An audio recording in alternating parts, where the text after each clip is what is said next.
in a scientific manner, you can also balance that using humanistic inquiry. So what we like to say is that if you're working on a project in class, or you're thinking about working on a big master plan for a city, that you can ask yourself, how does the landscape, the way in which the people live and where they live and how they built it up, how does the landscape and built environment connect to the people and culture? And when you ask questions scientifically, obviously you might be looking at geology and the soils, or you might be looking at neuroscience and how we think and the brain relates to the world. But when you come over to the other side of the humanistic and you're working on a project, you have to think about color theory, you have to think about psychology, philosophy, the poetics, and how people actually respond to living, where science kind of teaches us how the world is. And then our job as designers is to kind of balance that. And then in the middle, I put technology and data and what we're starting to call AI, because we use technology to connect to these different ways of thinking. The smaller rings around the end are the classes that we teach. It's not important that you see all that, but this is a way I think about the classes that I offer to students, and I make sure I have them balanced. I make sure I have a balance of science classes, of classes that teach design thinking, and a balance of classes in the humanities. And then what's really fun, and I'm going to give you some specific examples of some projects and classes that students have been involved in. Sometimes we'll teach classes where we'll put all the inquiries together. So we might have a design project, a humanistic project, and a scientific inquiry put together with interdisciplinary thinking, but also with faculty from different disciplines. And that kind of gives us this broader context. This is just a highlight of some of the classes we teach, because even though we're an undergraduate program, some of the graduate students get excited about what we do in integrative studies, and they get permission to take our classes usually as elective if they're getting a master's, usually the architecture program. But we have some fun classes that we teach. One of them you see I have highlighted in blue is evolution of surfing and skateboarding. It's really important to the culture of San Diego, but we also wanted to look at how did a fun activity that most of us know a little bit about, how did it evolve? How did it take place over time?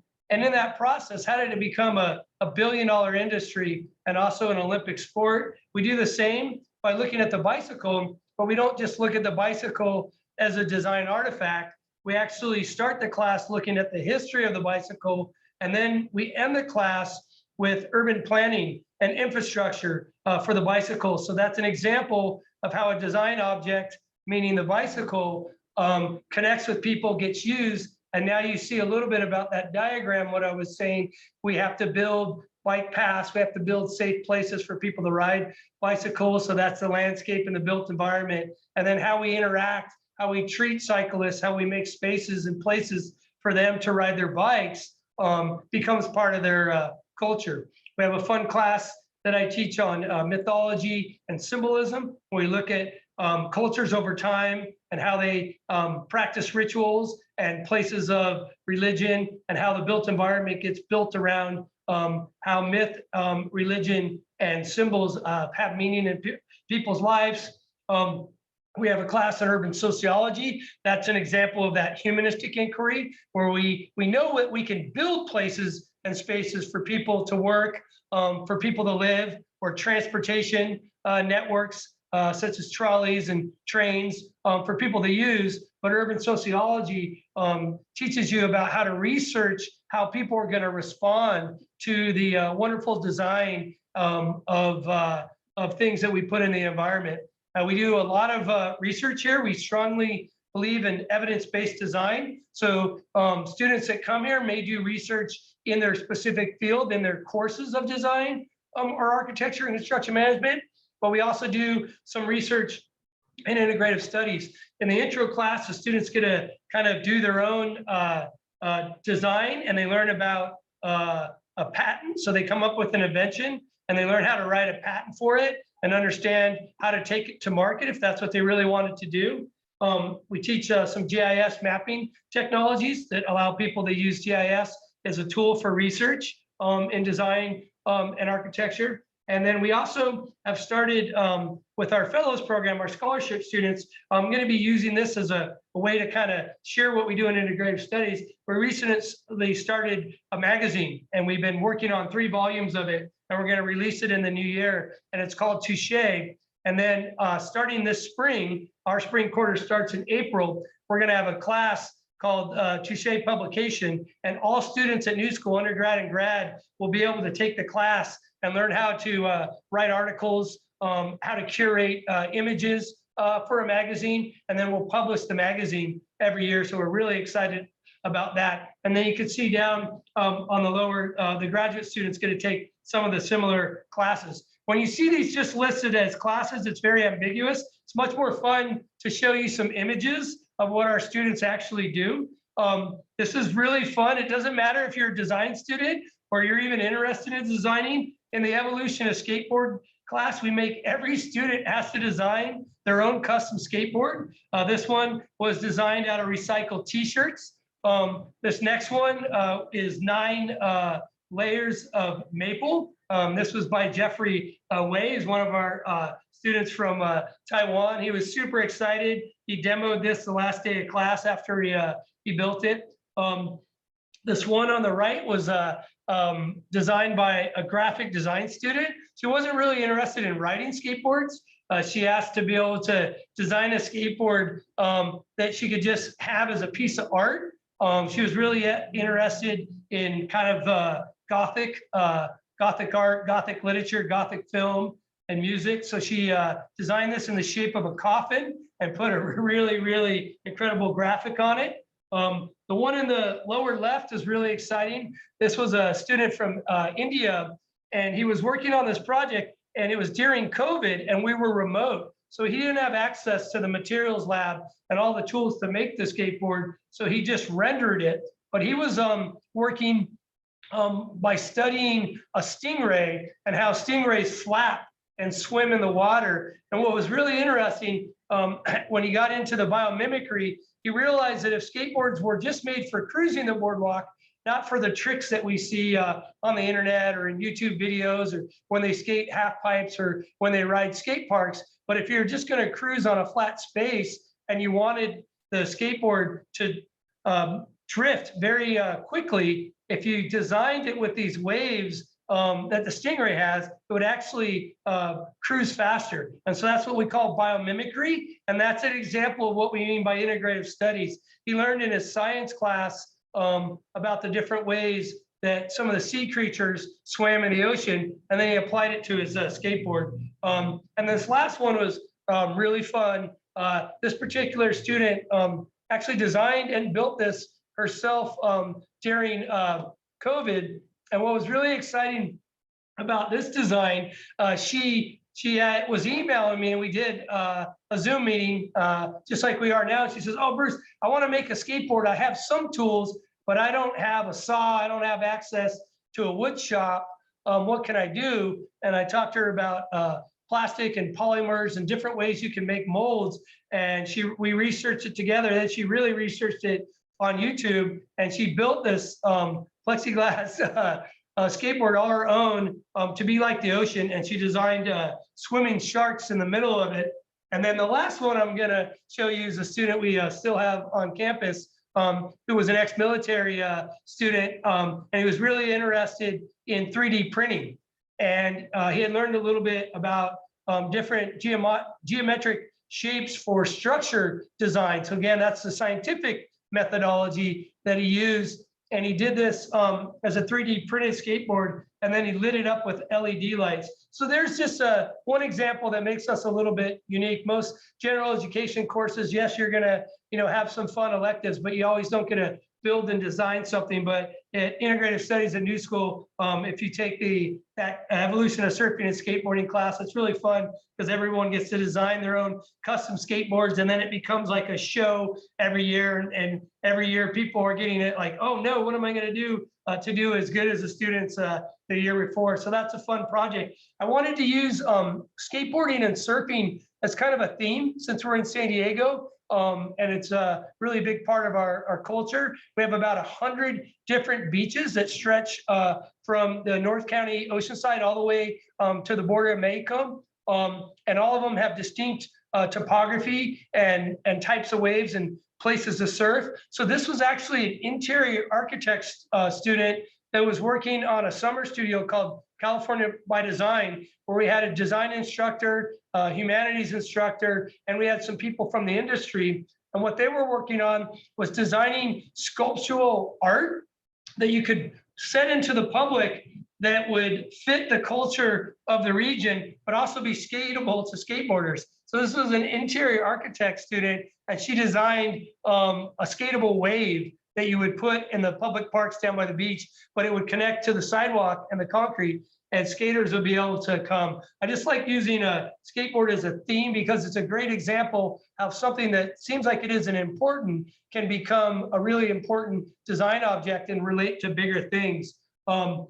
This is an example of the magazine that we're going to be releasing starting January. It's going to be digitally released, and we're also going to print it out. And I mentioned that all students starting spring will be able to take the class and participate in the magazine. This is an example of one of the articles. I took the writing out, but this is students creating a magazine and writing about other students and faculty. So it's really exciting. These images are of some of those built environment skatable objects. And this was a student named Shane Yee, who recently graduated, and he got a scholarship, a pillar scholarship for $2,500 to research something that he wanted to do creatively. So he's working on making a book about all the 40 skate parks in the West. And so another student interviewed him, and this was an article that's going to be in the magazine. And so one student interviewing another student. And then this was really fun to show you. That's Dr. Eric Farr. He's an alumni faculty. He doesn't currently teach at New School, but he was a teacher of Shane, and he had worked here while we were working on some of these skateboard projects. And he got really excited because he works a lot in parametrics. And these are his renderings that he's recently been sharing on social media in response to the idea that when we were doing a panel one day, he heard us say that if you don't build beautiful places for skateboarders to skate, they will skate whatever you build. And so he's almost making these like mausoleum type renderings of like what the future built environment would look like. And it's kind of fun to play. It's fantasy a little bit, but it's also really inspiring because it's this idea that now skateboarding is an Olympic sport and people are doing it from all over the world. And it's as many females and males that it's really exciting to think about how skateboarders will be included. So that's just a fun way that I use it to kind of share. It's not the only thing we talk about, of course. This was an article that an architect student wrote about sustainability, about a project that the students at New School were learning. How do they incorporate, using scientific inquiry, how do they incorporate sustainability into their designs? And so they write an article about it. And then the fun part is when we publish this, then it's something published to the entire school community. So instead of having a class that communicates to 15 or 25 students, now you have a magazine that can communicate to the entire student body and even be shared with people outside of New School in the same way that I'm sharing it with you right now. And this is an example of a graphic designer who interviewed a product designer. So it was really fun. And they did the layout. And this was Frida Moreno, who was working on her final project, which was about how do we create spaces to reconnect after COVID when people go back out into the public realm. And she was also talking specifically about young people, students. And so using technology and apps, you could have that connected to public places that might be temporary, and they could be built up in public parks where people come to hang out and interact, and they see who else is using the space, and have charging stations and different things. So that's just an example. And what's really fun is instead of the student just presenting as their final work, is that now we have a student who wrote a whole article about it and interviewed them and then we'll publish it, and that allows us to share it with the broader community. So any student can get involved in the Touché publication where you learn to curate a magazine.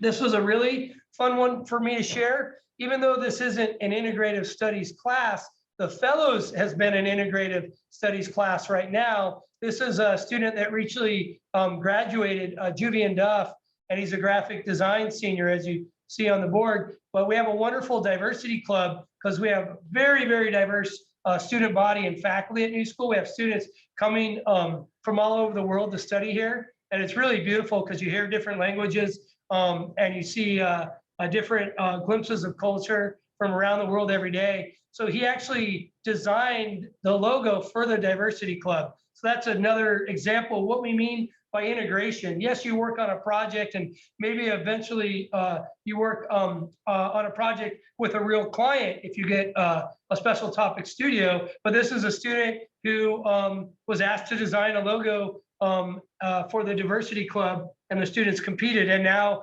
our diversity club uses his logo. So we're really excited about that. And it also brings us into other themes that our students are interested in. You can see a lot of the iterations over there by looking at the students' sketchbook. And then you can see the really beautiful logo that the student designed being used on some of the material that the diversity club shares. So it's always great to highlight their work. And then another thing that we had the students do in Touché, we kind of did it thematically. Volume 1 was kind of what student life like during the pandemic. How do we survive being students online, teaching the exact same way I'm presenting to you. This is how we were teaching for a couple of years. Many of you might have experienced that at different schools. But the second volume, I asked students to think about social justice. It was a time that was very challenging in the United States, and a lot of things were happening socially and politically. So we read a book called The Color of Law, and I had them respond to it. And they responded with digital art, with posters, with poetry, with short stories. And they, one of the students decided to survey. Hey, why don't we survey the students and find out if they've ever been discriminated against? And if so, what was that like? How did it affect them? And so these are some of the questions we had asked. Have you ever, experienced been treated unfairly? Could you describe that? And I don't have all the text here because it's not fun to look at a lot of text on the screen, but to give you the idea. And it was really powerful. So we decided that instead of just teaching diversity, equity, and inclusion, that we would actually highlight it and respond to it and share it and hear the voices of it from our campus. And that way it becomes a powerful teaching tool because everyone will be able to read the magazine when we publish it. And this was an example of one of the students doing some artwork. Most of the time, the creative work that students do is so focused on their classes and their projects that we don't know that they're also really incredible illustrator, or they like to paint, or they're really good at photography, or they write poetry. Or they write short stories. I'm a writer myself. Have one chapter to go in my first novel that I'm just finishing right now, and I'm really excited about that. So we look at Touché as an opportunity to also show who our students and faculty are outside of their classes. So I was really excited. The student did this. She also shared some of her poetry and short stories as well. So that's what we look at in Touché. And the other thing I wanted to share was, what does it look like when you take a class, and how do you translate what you learn in class to the real world? Oftentimes we take exams and we work on a test or a quiz, or we write a paper, which are all important learning tools. But we also have to be able to have work that can be used outside of our classroom. This is an example of a Pechacucha. It's an ongoing tradition in San Diego to have a public open lectures where they curate a theme, and people are invited from all different backgrounds to speak on one condition. They time them. They usually give them about 6 minutes, and each slide is going to go for a certain amount of time. So they have to do it very quickly. We recently had one in a local art gallery called Bread and Salt, which is wonderful.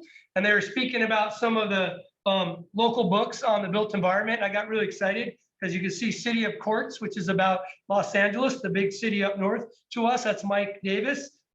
He recently passed, but he was a really well-known San Diego author. And I use a lot of the chapters from some of his books in my integrative studies classes. So that was exciting to see. This was an artist who got really inspired by all the colors and lights in cities like New York, or this one's Las Vegas. And he started to create digital artwork and installations with word and light. And then I got really excited. This is one of our students. This is Amir. He's fourth year architecture. He's also a fellows. He's one of the students that worked on the magazine. He won scholarship, a pillar scholarship for $2,500 to go and research one of his projects, just like the student that won a scholarship to research the book he wanted to write. And Amir went to Chicago, and what he realized in Chicago was that there were all these signs and graphic art posters and wayfinding around the city that talked about the love of architecture that we could use even more in San Diego. And what was really interesting is Amir took my research communication class where I have every student do a Petakuchu, and I also give them extra credit if they go to a public one. So that's what I meant about integrating and connecting to the world, real world. Amir did his first practice one in my class. Then he did his second one in my class. Then he went for extra credit to one. And here he is a year later presenting his work, and you can't see the room. There's 100 people in the room, and they're artists, designers, chefs, local professors, urban planners. It's really, really a cool time for design and architecture in San Diego.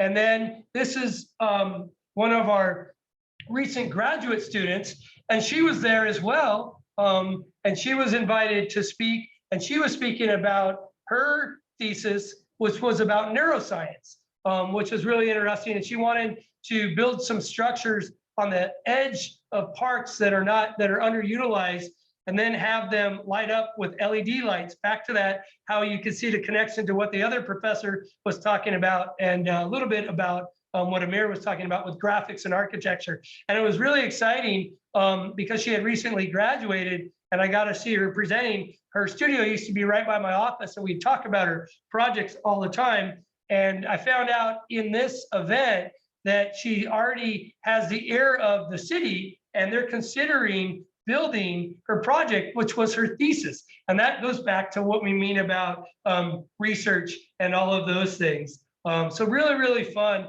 And then there's Amir side by side with our grad student. And then the idea that you're in this non-traditional classroom, if you will, because the public's doing this just as public intellectuals. There's no class, there's no certificate, there's no fee being paid, but it's this idea of lifelong learning. And so all these people are coming from different disciplines and different backgrounds to talk about San Diego and the city and what projects they'd like to see be done and how to make it better. And that got me really excited, because being the head of integrative studies, I don't focus only on one discipline. I'm interested in all of them. And the foreground shadows in front of us, on the left side, that's Daniela Deutsch, the head of architecture. And on the right side is one of our beloved architect faculty, Alan Rosenblum. And this idea that now they're not just at the school either, they're in the public realm. They're seeing our students present to the public, and that is helping us be better at what we do, be better at how we teach, and continue to make connections between our classrooms to the built environment, to our community, and also to your potential job. So those are all the slides I wanted to share. And then of course I wanted to open it up for any questions or comments that anyone wanted to ask. I'm very passionate about talking about integrative studies. And I love that it's connecting to the disciplines now, so it's not necessarily separate.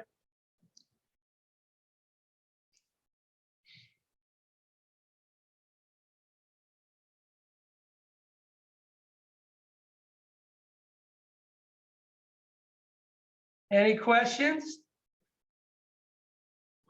No, we're We can good. we go back to a slide if anyone wanted to. All right. That was a lot of really amazing information, and I'm so happy that I got to sit in on this one, Bruce, because I didn't get to see any presentations that you've done so far that included the Pachacucha. So I appreciate you so much for going over all this information. And for everyone that joined, I'm going to go ahead and put Bruce's information here on our website in case you want to contact him directly. And then if you have any questions for admissions or how to, start an application or request more information, I'm going to put the admissions email in the chat, but I will also be following up with another email with some more links for you.